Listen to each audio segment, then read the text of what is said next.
هیچ شخصی که جویای پند و اندرز است و خواهد علم و حکمت اندوزد، از پندهای پیشوای حکیمان، استاد همه دانشمندان، معلم بشریت در علم و اخلاق، فرستاده بر حق خداوند صلی الله علیه و سلم دیده پندهای بهتر و اندرزهای والاتر یافته نمیتواند.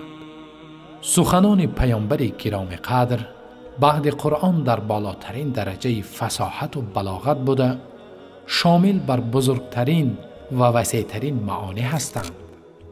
در حدیث زیرین پیامبر صلی الله علیه و سلم به ابوذر رضی الله عنه یار زاهدش پندهای داده است که شایسته تأمل نمودن و به عمل آوردن است.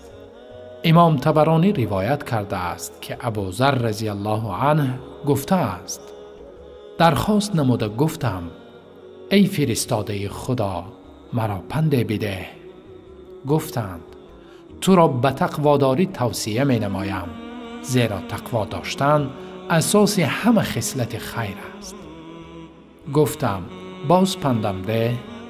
گفت تلاوت قرآن و ذکر بکن، زیرا این عبادت برایت در آسمان ها و زمین نور خواهد بود.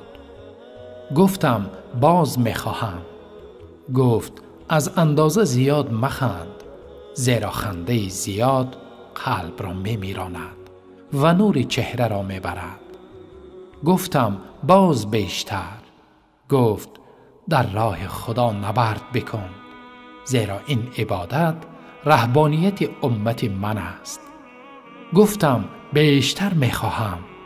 گفت به خاموشی عادت بکن، بجز از سخن نیک، چون این عادت نیک شیطان را از تو دور می سازد و بر انجام کار دینت تو را کمک می نماید. گفتم باز برایم بگو.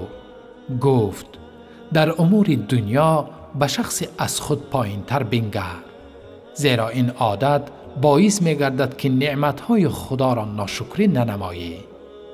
گفتم ای فرستاده خدا باز پندم بگو. گفت با خویشانت پیوند خویشی را نگاه دار، حتی آنان از تو دوری هم جویند. گفتم باز بیشتر. گفت در امور دین از ملامت گویان پروا مکن. گفتم باز بیشتر می خواهم. گفت آنچی را که برای خودت دوست می داری برای دیگران نیز دوست دار.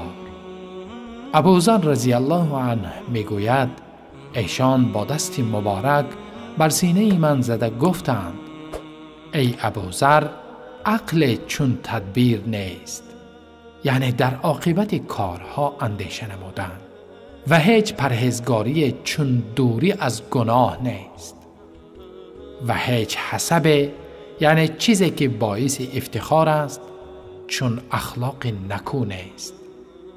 روایت امام طبرانی.